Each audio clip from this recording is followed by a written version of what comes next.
नमस्कार, जय भीम। मैं जितेंद्र कुमार सशक्त भारत चैनल से एक बार फिर से हरिकेश्वर सर के साथ। नमस्कार, जय भीम। सर, कल अति पिछड़ा आरक्षण बचाओ संघर्ष मोर्चा का प्रोफेसर रामबली सिंह चंद्रवंशी के नेतृत्व में विधानसभा घेराव का जो मार्च किया गया था, उसमें नीतीश सरकार ने हजारों की संख्या में मार्च करने वाले लोगों को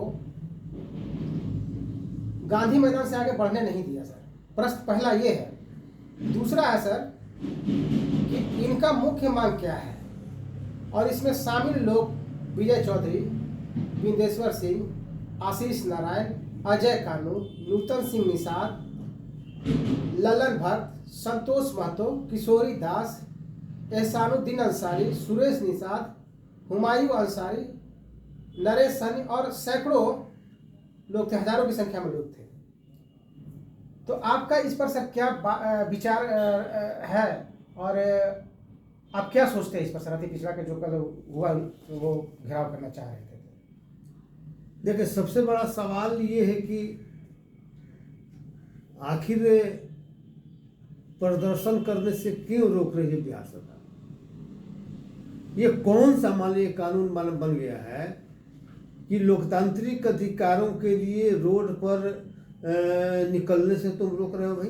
कुछ लोगों के साथ गिरफ्तारी भी हुई है इसमें। तो ये सवाल यही है कि आखिर सवाल है कि भाई लोकतंत्र है, और लोकतंत्र में अपनी बात कहने का सबको अधिकार है, और लोकतंत्र में सबसे बड़ी बात है कि जुलूस प्रदर्शन वही एक माध्यम है। तो उसको तुम रोक रहे हो, आगे नहीं बढ़ने दे रहे हो, इसका क्या मतलब है?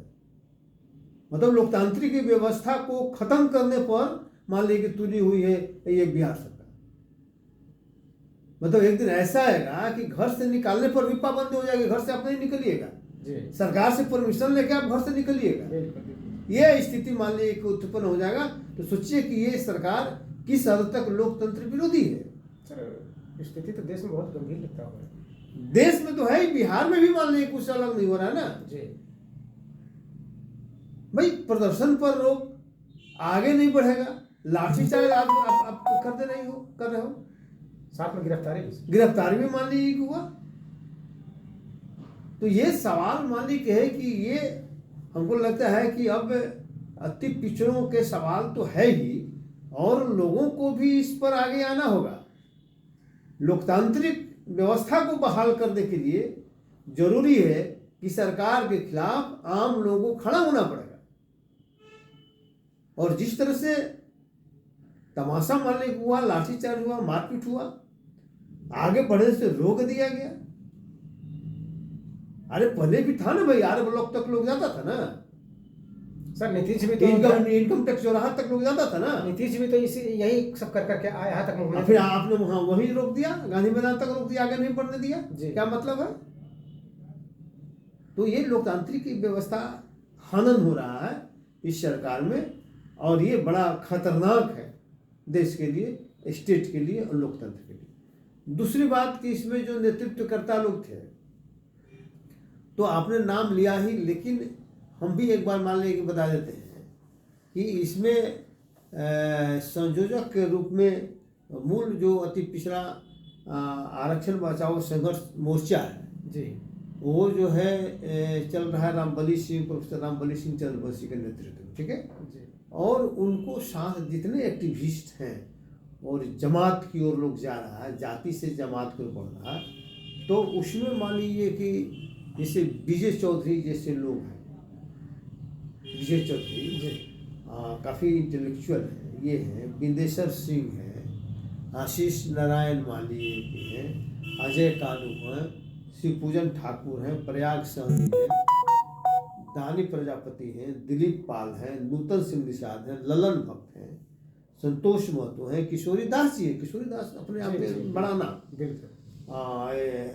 एहसानुद्दीन अंसारी बड़ा नाम, सुरेश निषाद, हुमायूं अंसारी, नरेश सहनी, और ये सारे लोग जो है भिन्न भिन्न अपने जातीय संगठनों के हेड हैं। तो अति पिछड़ों का जो एक बन रहा है, तो बड़ा मजबूत स्थिति में जा रहा है इस नेतृत्व में।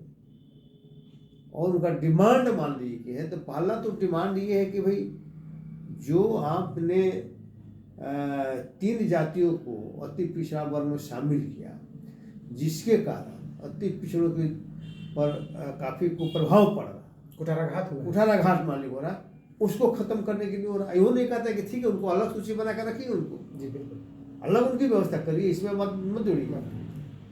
उसके बाद एक है कि उनमें अत्याचार भी बढ़ रहा है, तो उन लोगों का कहना है कि भाई SC ST की तरह जो है अति पिछड़ा अत्याचार निवारण कानून भी बनना चाहिए, ये भी एक उनके डिमांड में मान लीजिए कि है। उसके अलावा मान लीजिए था कि न्यायपालिका में, न्यायपालिका या न्यायपालिका कर लीजिए नगर निगम, नगर निकाय में, पंचायत में उनका रिजर्वेशन 33%, अगर 50% को देखते हैं तो 33% दीजिए, आकर संख्या के अनुपात में देखते हैं तो 36% रिजर्वेशन होना चाहिए, वो डिमांड कर रहे हैं। जैसे और नौकरी में आपने दे देना संख्या के अनुपात में, तो इसमें भी 33% आप दीजिए। तीसरा मान लें कि एक और इन लोगों का है कि 3 डिमांड पहले से रहता था, और डिमांड उसमें जिसे आदरणीय कर्पूरी ठाकुर थे, उसके बाद फिर ये मांझी थे जो पत्थर तोड़ने वाले थे, जी है ना, पत्थर तोड़ के जो रास्ता जो बनाए थे, जी तो उनको भी भारत रत्न देने का मांग हो रहा है। कर्पूरी जी को तो मिल गया, है ना जी, और 2 आदमी को और ये लोग डिमांड कर रहे हैं कि उनको भी भारत रत्न मिलना चाहिए। तो ये इनका है, और इनका अभी लड़ाई आगे बढ़ेगा। हमको लगता है कि ये लड़ाई आगे बढ़ेगा, और लड़ाई जितना ही आगे बढ़ते जाएगा ना, तो जो स्थापित पॉलिटिकल पार्टियां हैं ना, उनके लिए खतरा उत्पन्न होगा। इसलिए कि सभी लोगों को अति पिछड़ों का वोट चाहिए, और अति पिछड़ों के साथ कोई नहीं खड़ा होना चाहता है। तो दलित और अति पिछड़ा मिलकर हमको लगता है कि जिस दिन मिल गया और वो प्रक्रिया चल रही है, उस दिन स्थापित पार्टियों का जो है ना खेल खत्म। 56% सर ऐसी हो जाएगा, 56 एक 57 58% हो गया ना, जी 36 से 22 हाँ जी, मिला करके जी 58% हो गया ना। और चल रहा है, क्योंकि नेग्लेक्टेड भी है ना समाज, उसको मान लें कि पॉलिटिकल पार्टियां इनको वोट के रूप में इस्तेमाल करती है, सशक्तिकरण नहीं चाहती है, सशक्तिकरण नहीं चाहती है, इनको चाहती है कि हमारे नौकर बन के रहे। तो इसका मान लें कि लोग अब तैयार नहीं हैं, और संघर्ष मान लें कि आगे बढ़ेगा। तो हमको लगता है कि इसका रिजल्ट दूसरे तरह से आएगा, आज न कल। हमको लगता है कि पॉलिटिकल पार्टियों के लिए बहुत बड़ा ये एक तरह से खतरा पैदा मान लीजिए कि होगा, ये आंदोलन अगर आगे बढ़ गया तो। ठीक है, तो साथियों, अभी हरिकेश्वर सर से बहुत ही गंभीर मुद्दे पर उनका विचार, उनका व्यू सुना। मिलते हैं किसी अन्य विषय पर। जय भीम, जय भारत, जय संविधान।